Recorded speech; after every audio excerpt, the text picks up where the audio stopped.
I'm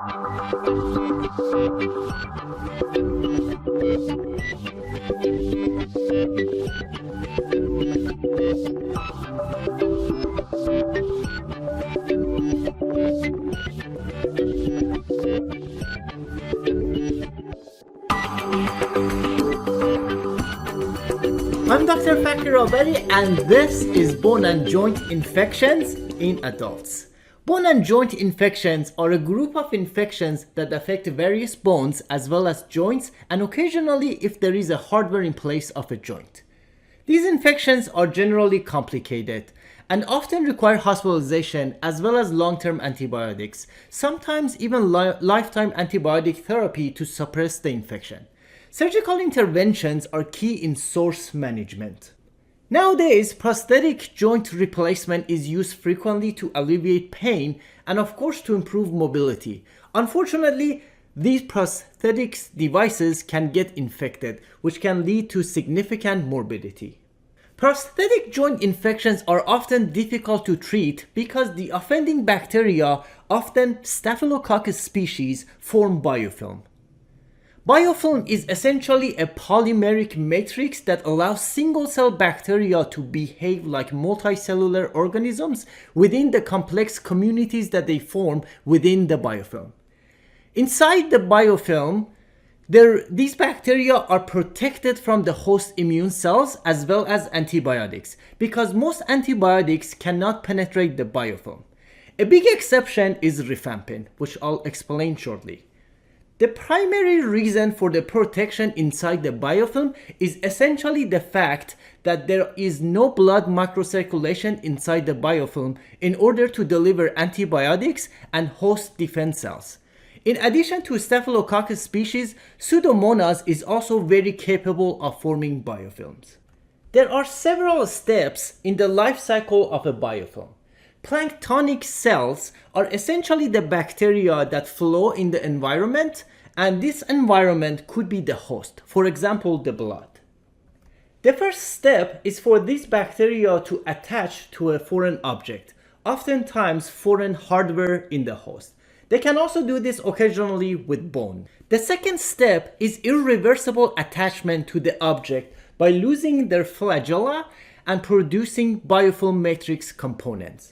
The third step involves maturation of cell clusters, which become several cells thick, embedded in the extracellular polymeric substance matrix. And then once the biofilm is fully mature, it provides this environment for these bacteria to grow, where they are protected from antibiotics as well as they have protection from the host immune cells. And the final step is the dispersion process, where these bacteria get released from biofilm, they regain their flagella, and they can continue to go back into the environment and infect other cells in the host. Osteomyelitis is a progressive infection that involves inflammation as well as bone destruction and new bone formation. It is generally classified into hematogenous osteomyelitis as well as contiguous osteomyelitis.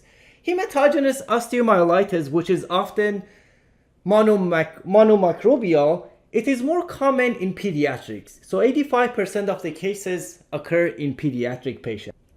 Hematogenous essentially means that the source of bacteria is from blood, so bacteremia leading to osteomyelitis. In adults, this could be due to injection drug use, central venous catheter. It usually affects the vertebra, which we refer to as vertebral osteomyelitis.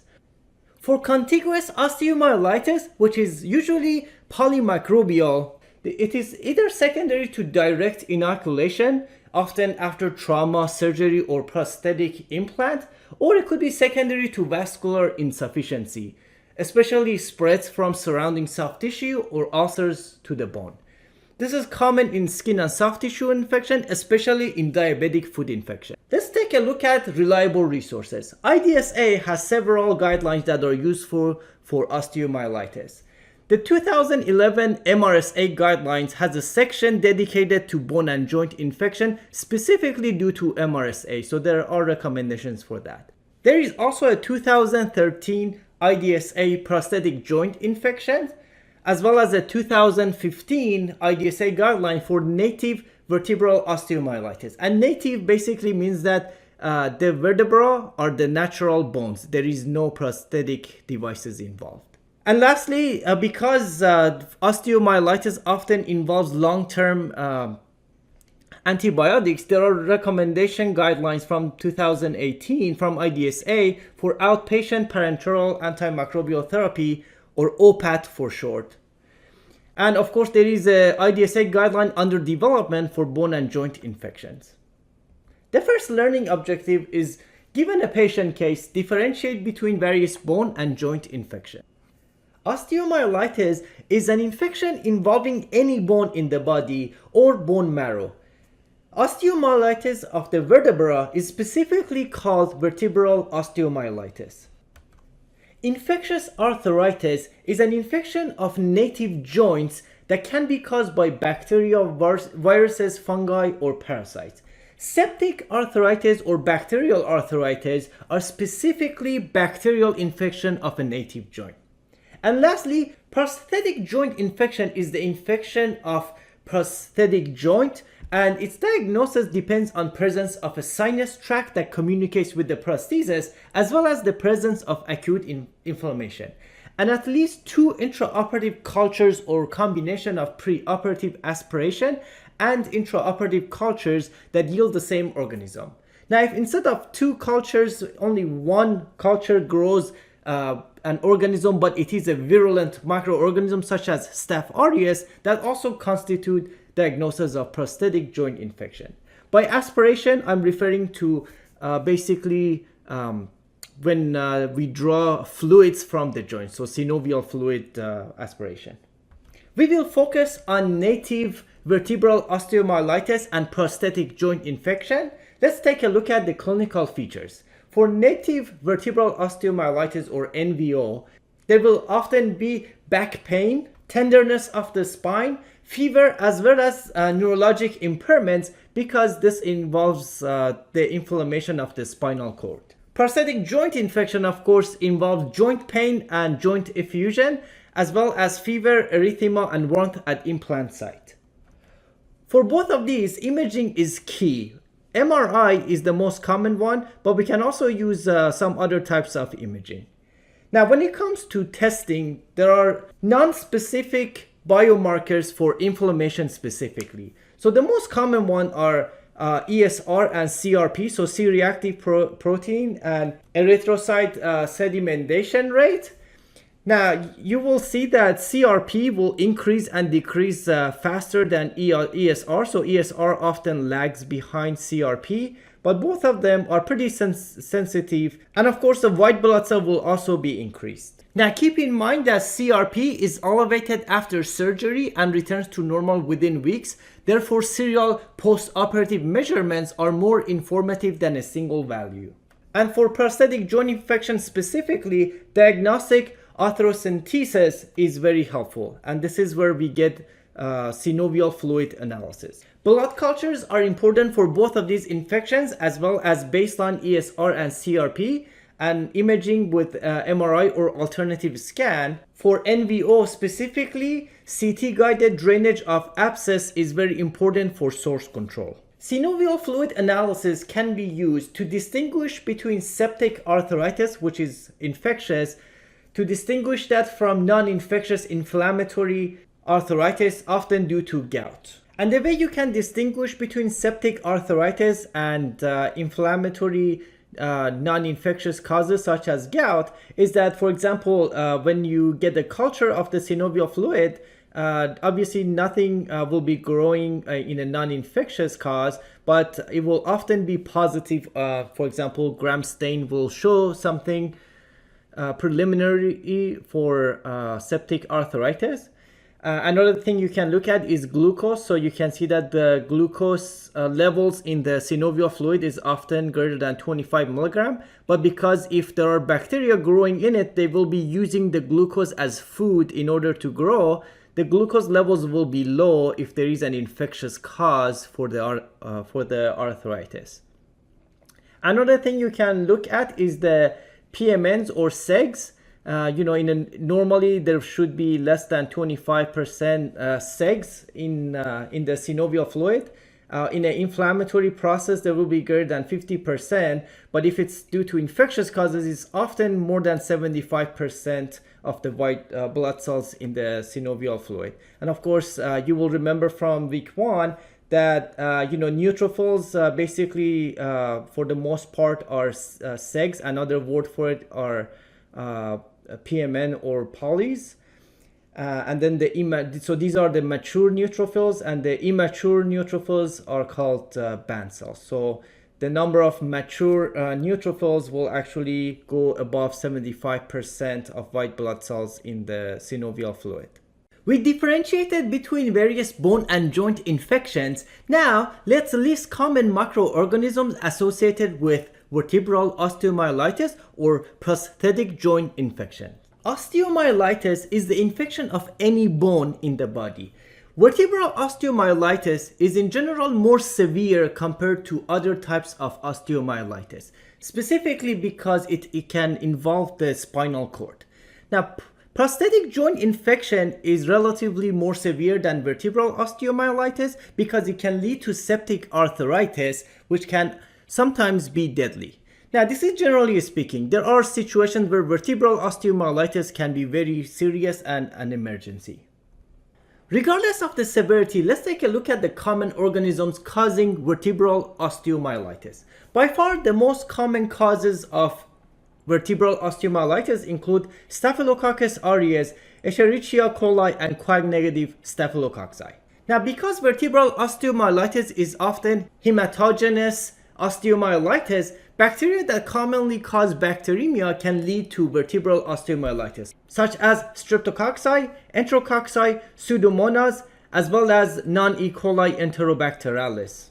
Now, for prosthetic joint infection, the common organism by far is the Staphylococcus aureus, causing majority of infection, followed by Coag-negative staph, and this is because of their propensity for forming biofilm, followed by streptococci, gram-negative organism, as well as enterococci and anaerobes. In fact, as a general rule, all microorganisms can cause prosthetic joint infection because of the presence of a foreign object in the body. We differentiated between various bone and joint infections. We listed common microorganisms associated with vertebral osteomyelitis or prosthetic joint infection. Now, given a patient case, select effective drug therapy for treatment of bone and joint infection. Let's start with native vertebral osteomyelitis. The goal of therapy is eradication of infection, restoration of function, and pain relief. The 2015 IDSA guidelines recommend that for patients with normal and stable neurologic examination and stable hemodynamics, it's actually recommended to hold empiric antimicrobial therapy until microbiologic diagnosis is established. What I mean is that you can order the cultures and then you can actually wait for the results of the cultures to come back and hold off antibiotics for as much as 1 to 2 weeks. Now, in patients with neurologic compromise, for example, those who have paralysis because the spinal cord is involved, it is recommended to make immediate surgical intervention as well as immediate initiation of empiric antimicrobial therapy. So what this means is that we should still attempt to get cultures, but we do not have to wait for the culture results to come back. So we can actually start empiric therapy based on suspected organism. And in patients with hemodynamic instability, sepsis, septic shock, or severe or progressive neurologic symptoms, it is recommended to initiate empiric antimicrobial therapy in conjunction with an attempt at establishing a microbiologic diagnosis. In other words, if it's taking a long time to get the cultures, it's recommended to not hold off antibiotics and go ahead and give antibiotics before we can even get cultures in patients. So how do we initiate empiric therapy for native vertebral osteomyelitis? It is recommended to cover MRSA, streptococci, and gram-negative bacilli. And keep in mind that common organisms are MRSA, E. coli, and Coag-negative staph, as well as streptococci species. IDSA panel specifically said that they are not in favor of routine use of regimens that cover anaerobes or fungal, brucellar, or mycobacterial organism because these pathogens are not as common. Now, the options that they did recommend include vancomycin plus a third generation cephalosporin. So the vancomycin will cover MRSA as well as streptococci, and then a third generation cephalosporin such as ceftriaxone will take care of the gram-negative bacilli as well as streptococci. Now, if your third generation cephalosporin is ceftazidime, for example, then it covers Pseudomonas, whereas ceftriaxone does not. So in general, if the patient does not have risk factor for Pseudomonal, it's not really necessary to cover it.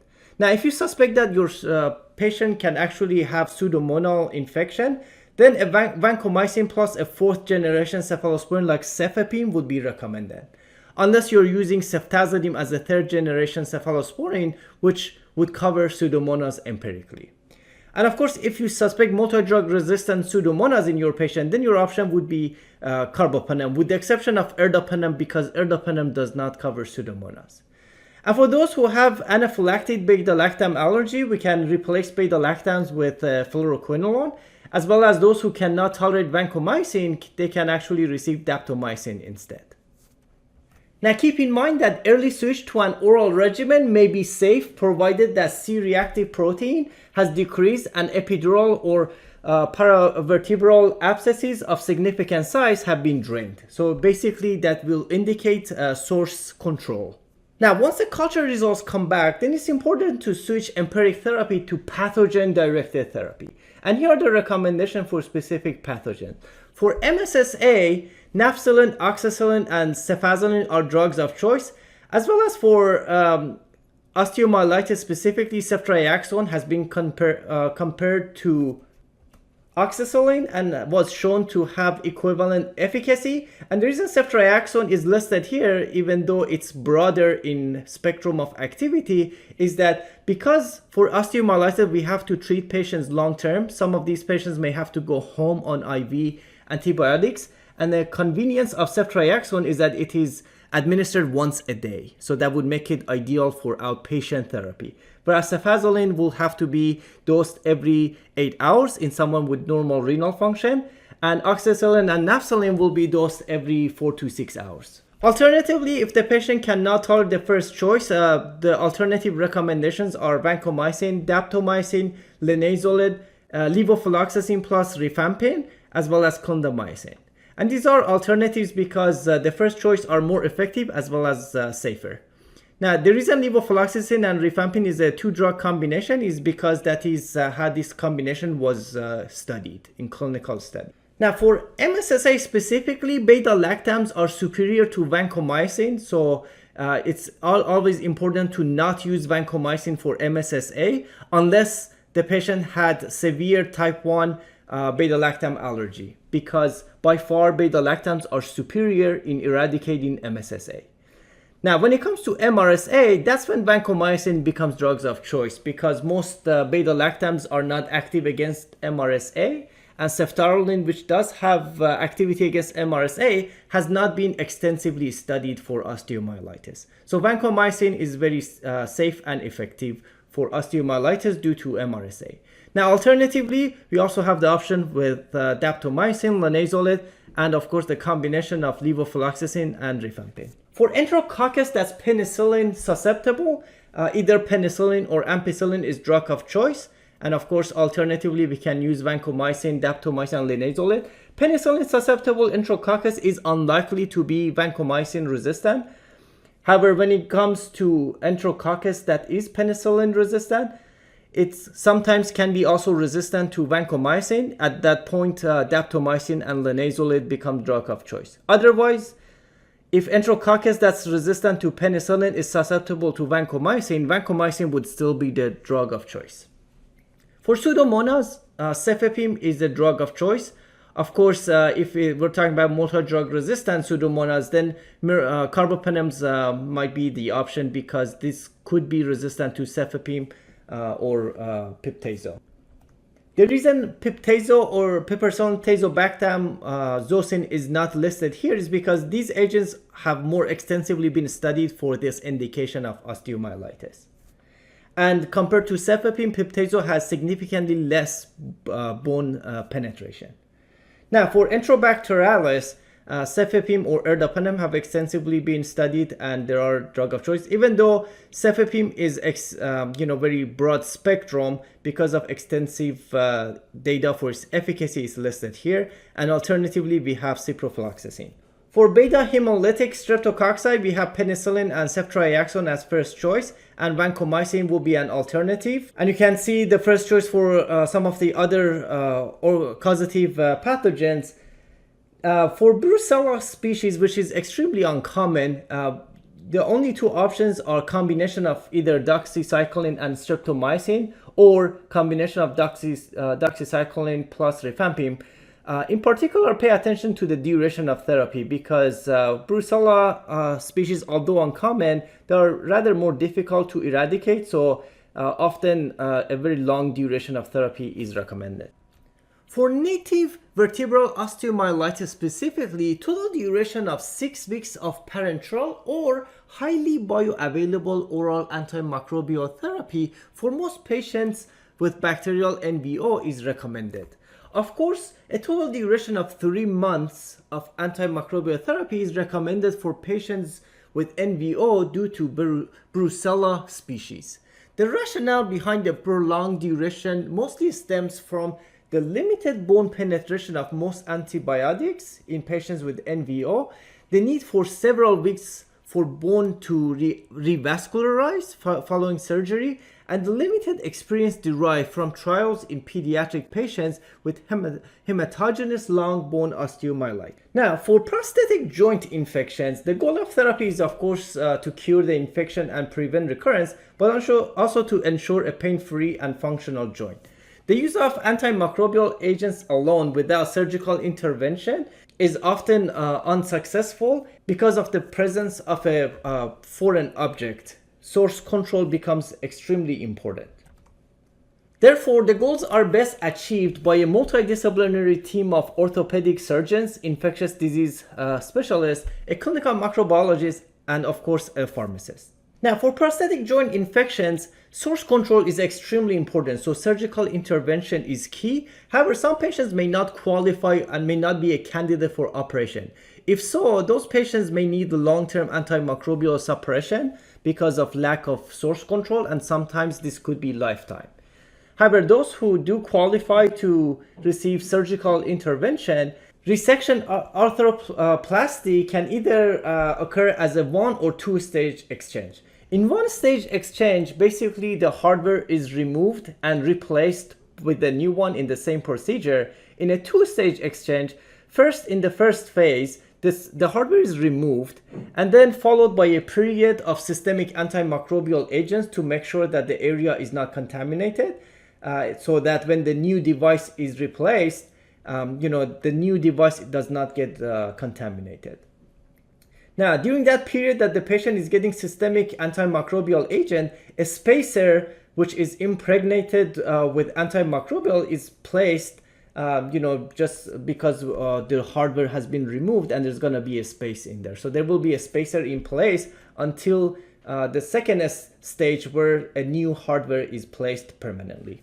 And typically, the way that it's decided whether the hardware should be removed or not has to do with the duration of symptoms. So typically, if the symptoms are greater than 3 weeks, or if the hardware is actually older than 30 days, then it's actually removed and replaced with a new one. Otherwise, if the symptoms have been less than 3 weeks or if the hardware is pretty young, less than 30 days, debridement and retention will likely be enough. Now, antimicrobial therapy for prosthetic joint infection is pathogen specific rather than empiric. And what that means is that the antibiotics are actually selected based on the culture that we receive. And there are 2 ways to receive cultures.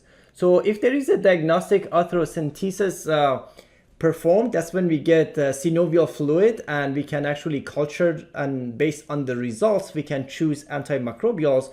Or if the patient requires surgery, during surgery tissue samples may be collected and then sent to the microbiology lab for culture, and then based on the results we can choose antibiotics or any antimicrobial that's needed. Now, for patients who get debridement but they have retention of the prosthesis, long duration of antibiotics are needed because with the retention of prosthesis, the biofilm will be present. Now, for prosthetic joint infection due to Staphylococcus aureus, so either MSSA or MRSA, which would be based on the results of the culture, IV antimicrobial therapy is absolutely essential for initial therapy.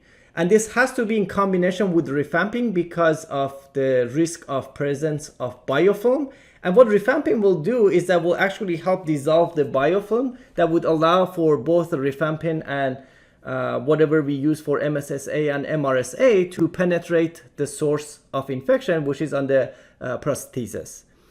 And this combination will actually have to be continued in the patient for 2 to 6 weeks. Rifampin is only available as PO, so the rifampin portion will be oral, whereas for the coverage of MSSA or MRSA, it has to be IV antimicrobial therapy because we want excellent bioavailability of these antimicrobials.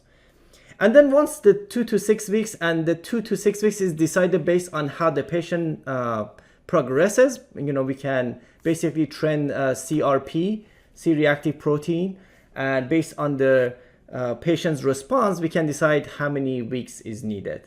But regardless, beyond the 6 weeks, the patient needs to be switched to oral antimicrobial therapy for a certain duration of time. And that depends on the type of arthroplasty that the patient receives. So either total hip arthroplasty or total knee arthroplasty.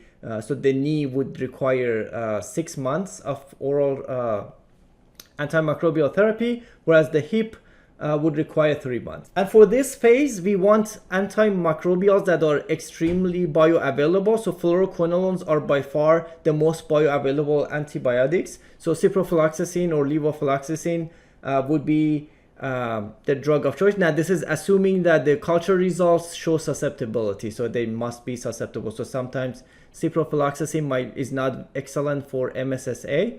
Levofloxacin is more likely to have coverage against MSSA. And then second line agents include trimsulfa, minocycline, doxycycline, cephalexin, and dicloxacillin. So if this happens to be MRSA, we may need to use one of these second agents that are active against MRSA. So trimsulfa, minocycline, doxycycline are typically active against MRSA. Now, if the patient cannot tolerate rifampin, whether because of allergy or toxicity or intolerance, and I should disclose that rifampin is a strong inducer of CYP3A4, so there may be drug interactions preventing the patient to take it. At that point, the IV and antimicrobial therapy for the empiric therapy would actually have to be at least 4 weeks instead of 2 to 6 weeks. So it would be 4 to 6 weeks as monotherapy. Now, for patients who need indefinite chronic oral antimicrobial suppression, the options include, oral options include cephalexin, dicloxacillin, trimsulfa, minocycline based on in vitro susceptibility. And this may be necessary for patients who cannot get arthroplasty or amputation, either because they're unsuitable or because sometimes they refuse to get amputation or arthroplasty. And I should emphasize that rifampin monotherapy is not recommended. It is never appropriate to use rifampin monotherapy for staphylococcal infections because when we use rifampin as monotherapy, staphylococcus develops resistance to rifampin very quickly. Now, for prosthetic joint infection due to other organisms other than staphylococcus, it does not have to be IV therapy for empiric treatment. So it can either be IV or highly bioavailable oral antimicrobial therapy for 4 to 6 weeks based on the culture results. Now, the treatment that I have discussed so far was assuming that the patient actually received debridement and retention of the prosthesis. Now, if the patient receives resection arthroplastic with or without reimplantation, This basically means that the source of the infection is removed, so all of the biofilm is removed. So for these patients, revamping is not needed because there is no biofilm. By resection, basically the source has been removed. And then the pathogen-specific IV or highly bioavailable oral antimicrobial therapy will be needed for 4 to 6 weeks. And for patients who receive amputation, these are the patients who receive the maximum amount of source control. And the way that we find out that if they received the absolute complete source control is that we actually wait for culture results 24 to 48 hours after amputation. And this is basically a culture from residual infected bone and soft tissue. So whatever tissue they actually remove surgically, from the margins, they would actually take a sample and culture to see if the margin around the area after amputation is actually infected or not. So antibiotics can be discontinued after 48 hours if nothing is growing. If something does grow on the margins, then antimicrobial therapy based on the culture results are needed for 4 to 6 weeks. We differentiated between various bone and joint infection and listed common microorganisms associated with vertebral osteomyelitis or prosthetic joint infections. We selected effective drug therapy for treatment of bone and joint infections. Now, let's avoid drugs that lack bone penetration for treatment of osteomyelitis. In general, oral beta-lactams have low bioavailability and should not be prescribed for the initial treatment of native vertebral osteomyelitis. Also, oral vancomycin is not absorbed and therefore it should not be used to treat any systemic infection.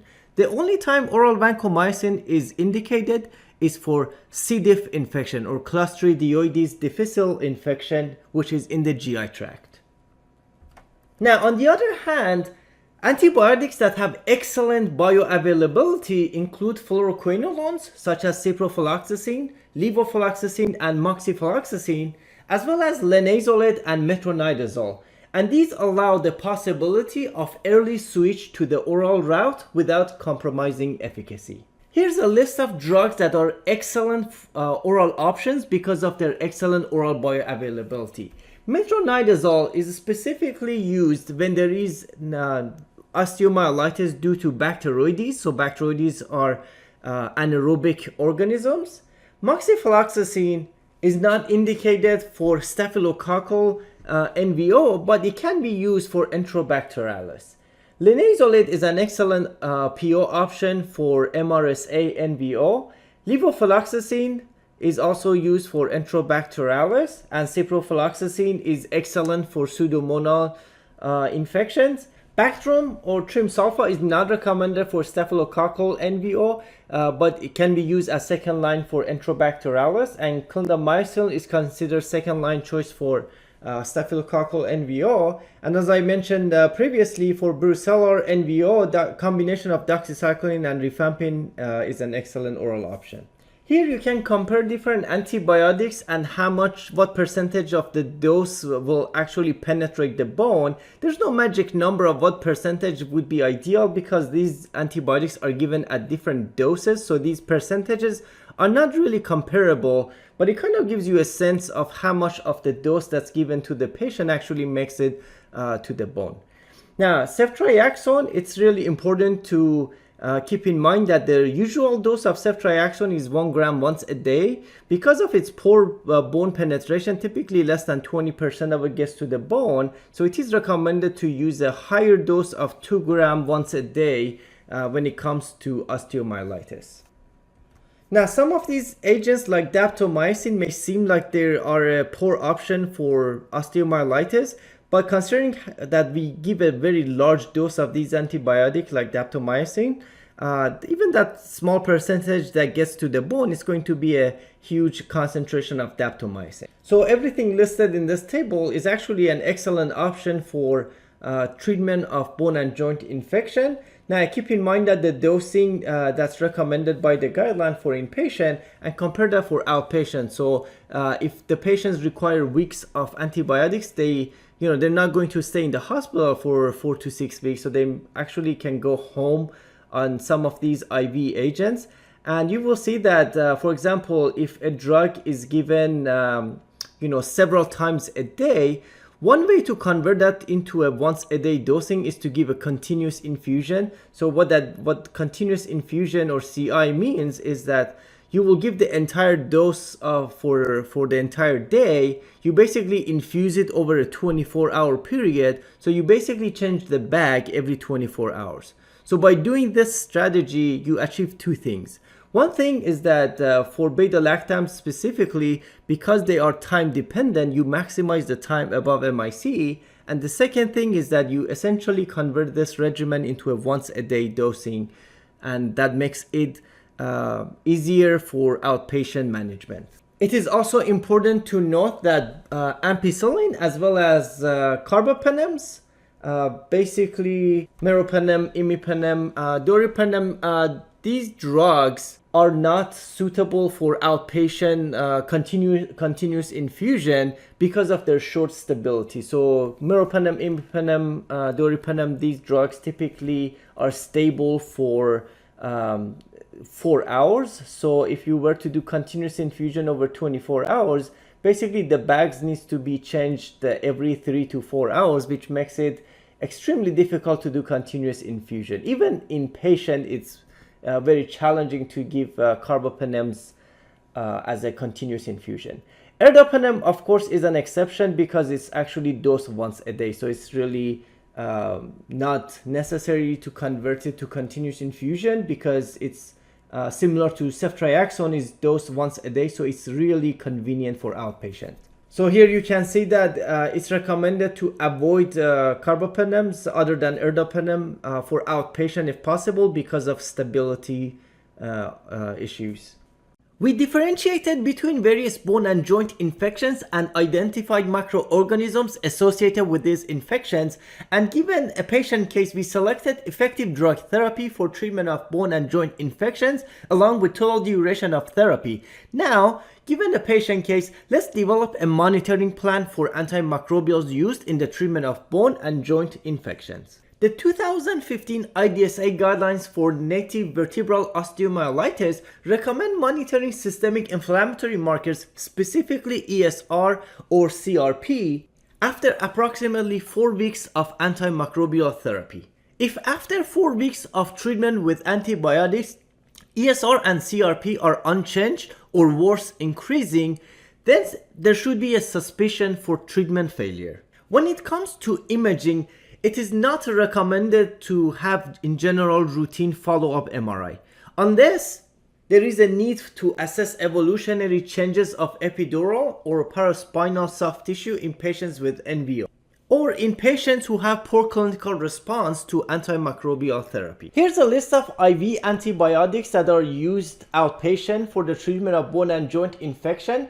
Rifampin is also available as oral, so it is often used orally for the treatment of bone and joint infection. Keep in mind that according to the 2018 IDSA guidelines for OPAT or outpatient parenteral antimicrobial therapy, it is recommended to check CBC and so complete blood count and basic metabolic panel weekly for outpatient monitoring for all of these agents. For some of these agents that are more likely to assault the liver chemistries are also recommended to be monitored weekly. And of course, nafcillin, ceftriaxone, and rifampin are not renally adjusted. Now, on this list, every agent is available as oral formulation with the exception of vancomycin and daptomycin. So vancomycin and daptomycin must be given as IV for the treatment of bone and joint infections. Again, for most of these agents, IDSA recommends a weekly monitoring of CBC and BMP. And for some of them, you also need liver chemistries. And for vancomycin, it is also recommended to check a weekly vancomycin trough. And for daptomycin in particular, it is recommended to check a CK or creatinine phosphokinase weekly. And it is recommended to discontinue daptomycin in symptomatic patients with a CK of more than 1,000, or if they're asymptomatic but their CK is more than 2,000.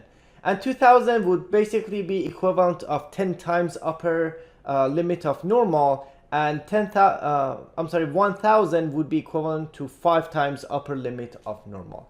And this is because this increase of CPK due to daptomycin can increase patients' risk of rhabdomyolysis. So these symptoms would basically be muscle ache and other symptoms of rhabdomyolysis. Now, in particular, moxifloxacin and doxycycline as well as linezolid do not need to be renally adjusted. Now, what exactly is outpatient antimicrobial therapy, or OPAT? According to IDSA, OPAT is defined as the administration of parenteral antimicrobial therapy in at least 2 doses on different days without intervening hospitalization. And the use of OPAT can significantly reduce hospital stays when oral therapy is not an option. Now, parenteral antimicrobial therapy is traditionally offered in an inpatient setting. However, outpatient delivery of antimicrobial therapy has increasingly been used to facilitate early discharge from the hospital. The goal of OPAT programs is to provide the required infrastructure for optimal patient selection, monitoring, and treatment, and to enable patients to complete IV therapy safely and effectively in one of the outpatient settings. Many studies have confirmed the safety of OPAT with appropriate antimicrobial selection and monitoring while reducing the risk of healthcare-associated infections. Patients with recent histories of injectable drug use are generally not considered candidates for OPAT because they may use vascular access devices to inject drugs. For these patients, we may consider long-acting antibiotics such as dalbavancin, which can be injected once weekly, eliminating the need for vascular access devices in these patients. IDSA guidelines make no recommendation whether people who inject drugs may be treated with OPAT at home. Decisions should be made on a case-by-case basis. For patients who qualify for OPAT, OPAT can significantly increase quality of life, allowing them to participate in most normal daily activities while completing treatment. Patient education is crucial. Because extended treatment duration is common, patients need to understand the importance of adherence to the selected treatment and monitoring plan, as well as the associated toxicities they should report to the healthcare team. This concludes this presentation.